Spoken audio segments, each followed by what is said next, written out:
Now, seeing a parent or a loved one experience a debilitating illness must be heartbreaking, but when there's a chance you could have the condition yourself, it takes on a whole new meaning.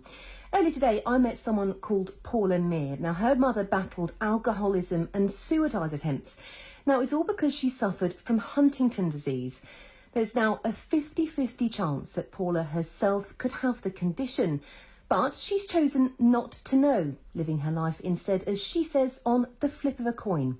Next week, she's releasing a book about her experiences, but she came in today and told me about her life and her outlook. I had a pretty traumatic childhood. I didn't have much relationship with my mother. She was ill for most of my childhood. She was also an alcoholic. So it was pretty hard at home. She had a number of issues that weren't diagnosed at the time. And when I was about 13, she was sectioned. And it was only when she was sectioned that she was actually diagnosed and having a disease called Huntington's disease. So what is Huntington's? We've heard it bandied around, but I don't think anybody really understands what it is. It's quite a rare disease. 7,500 people are impacted in the UK with the disease. Obviously, the impact to those people's families are even wider. If you have a parent that is affected by Huntington's, it gives the child a 50% chance of inheriting that gene. And the symptoms really described as having autism, Parkinson's, Alzheimer's, motor neuron disease, schizophrenia, all at the same time. My goodness, so it affects everything, your behaviour, your mental state, everything. Yes, it basically damages the nerve cells, the gene. If you carry it, it damages the nerve cells, and then you obviously get that progression. The age, if you were to be a carrier, the age of it can vary, but it tends to follow the trend of the mother or the father. So in my case, my mother was about 40 when she started showing the signs. Oh. So my danger age really was 40. So when she was diagnosed, I really thought I only have 25 years left of my life, basically. So how old were you when she was diagnosed then? Around 13, 14. But of course I was still young to really understand the complications of it. At the time, the gene hadn't even been identified. So they couldn't even find it and test it properly at that stage. So how's it impacted your life when you turned 40 and thought, my goodness, is this going to happen to me? Yeah, it was massive. It's hugely traumatic, I think, for families in that situation. When you're 14, 15, all you want to do is be normal. You want to be normal like your friends. I had a childhood that wasn't normal, and there I was officially finding out that I might not be normal. And you tend to carry on through your life pretending you're fine, and then all of a sudden you'll remember that you might not be normal. So things that you might do, you might bump into a doorway, or you might pick up a glass awkwardly. You wouldn't think anything of it. Where for me, it was, oh my goodness, that might be a symptom. I might be starting to show the symptoms of it. But you've chosen not to be tested to see if you have this gene. Why did you make that decision?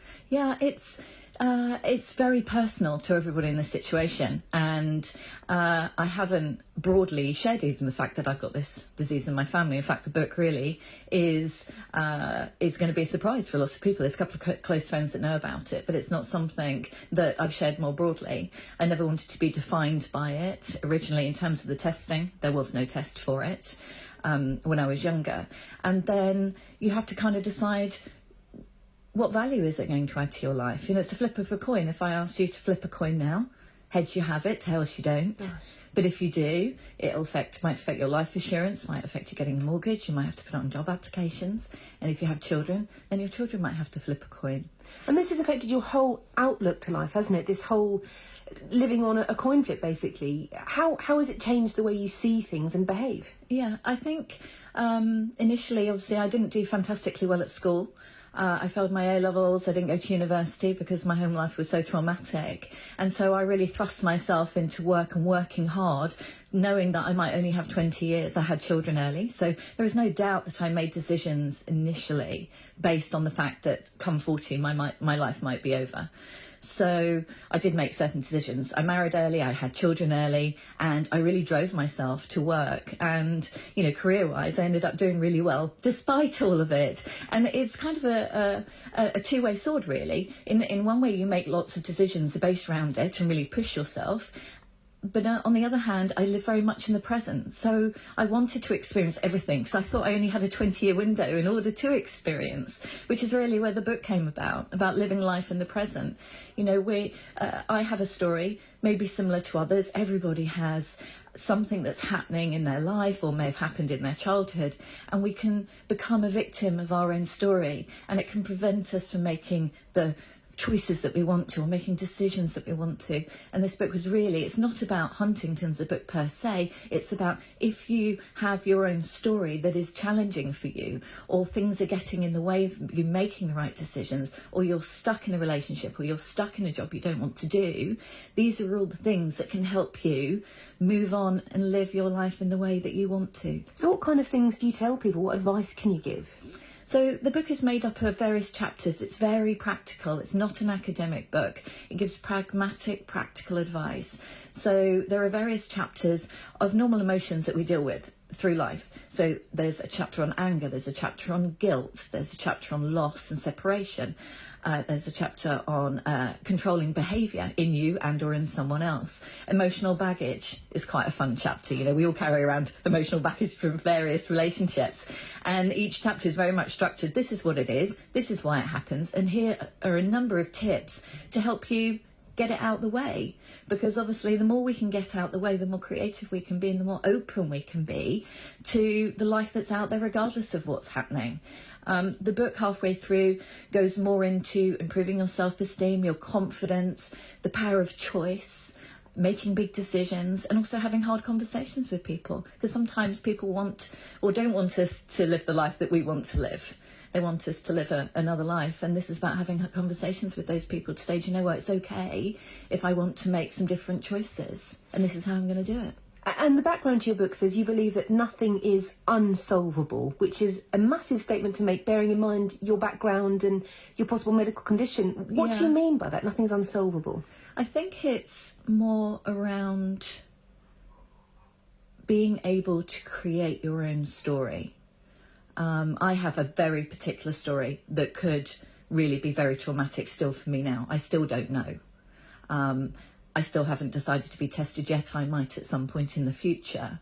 But for me, life is so much bigger and rewarding and amazing. It's just about being able to know how to move some of the difficult stuff out the way so I can open myself up to other opportunities. You know, sometimes when we're in a situation, say you're in a bad relationship, if I leave, it's going to be bad. If I stay, it's going to be even worse. And oh my goodness, I only have these two options. Well, the power of choice chapter, actually, there's a myriad of choices within there. It doesn't have to be one or the other. There's all sorts of options. And this is about helping people explore that and trying to make perhaps different choices. People sometimes don't know what they don't know. So this is really about educating and giving them some really practical advice and tips in order to do something a bit different if that's what they want to do. So looking back, your mother's condition and the way it's impacted your life, I mean, how would you describe the change it's had over the way you live your life? You seem to have a very positive outlook over what might have been a very difficult situation. Yes, I do. I mean, I would never... I would never want to go through it again. I would never want anyone else to go through the experience that I went through again. But we are a product of our own experience. And I don't think I would have the empathy, the understanding, and the ability to have a different perspective on something that could have been and could still be quite traumatic and hard. And so I'm quite well placed in a way to be able to say to people, really, it doesn't have to be like that. Your life and your outlook can be different. So the book, I understand, is out next week?